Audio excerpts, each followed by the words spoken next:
Okay, in the previous video we looked at harmonic sound, which has the particular property of all the partials or harmonics and being whole number multiples of its fundamental frequency.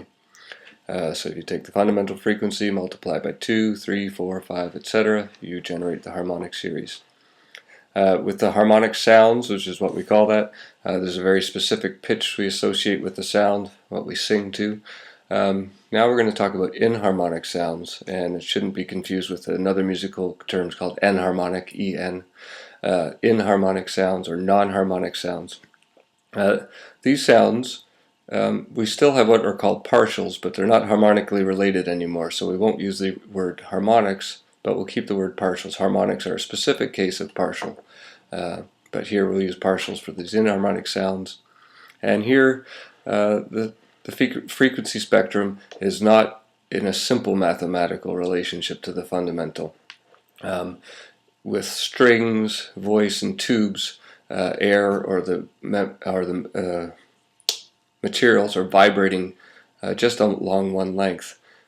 Inharmonic sounds arise from things like gongs, cymbals, and bells, where there's a large surface, and so it can vibrate in any number of modes or directions, making a complex sound. So a good example of an inharmonic sound is a church bell. Let's hear that.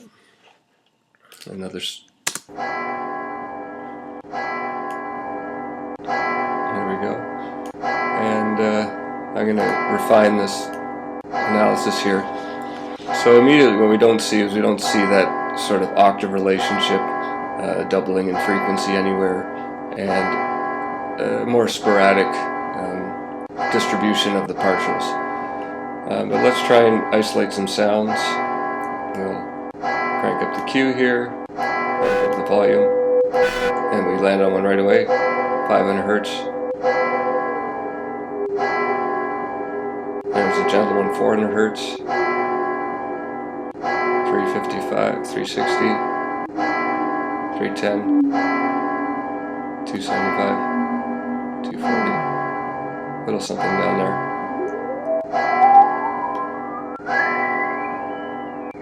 And it doesn't necessarily tighten up at the top. It does, but not as consistently as the harmonic series. So that's we don't need to spend too much time on inharmonic sounds, but that's a quick demonstration. But I do want to clear up a couple terms. So we're going to use harmonic for the specific case of the harmonic series, but they can also be called partials. We'll reserve partials for inharmonic sounds. And the term overtones, which you might have heard, I'm not going to use. Not that it's not a good description of what's happening, but it messes up the mathematics. So in a harmonic series, the first harmonic is the fundamental, or the first partial is the fundamental, and whatever that frequency is becomes the common factor of all the harmonics. The overtone series, the fundamental isn't included in the numbering, and the first overtone is actually the second harmonic. And so if you try and multiply like that, everything's going to be off and not accurate. So it creates mathematical problems.